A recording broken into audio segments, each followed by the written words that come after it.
Now, Justice Jackson wrote a concurring opinion.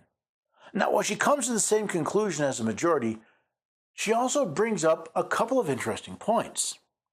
On January 6, 2021, an angry mob stormed the United States Capitol seeking to prevent Congress from fulfilling its constitutional duty to certify the electoral votes in the 2020 presidential election. The peaceful transfer of power is a fundamental democratic norm, and those who attempt to disrupt it in this way inflict a deep wound on this nation. But today's case is not about the immorality of those acts.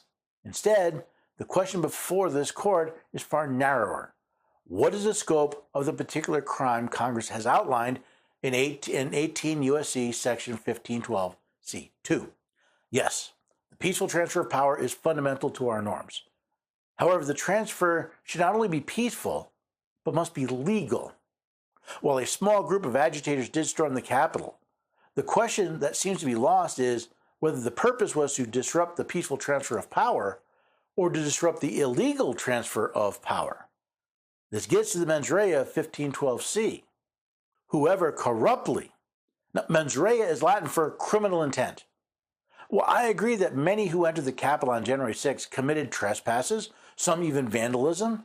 Was the intent of the group as a whole corrupt? If you have evidence that the elections in many of those states had violated state law, then it was the elections that were corrupt, and attempting to stop their use was both ethical and moral. If, as I have shown at the time, several of the states had appointed presidential electors in manner other than the one directed by their legislature, then those electors were corruptly appointed and should not be counted.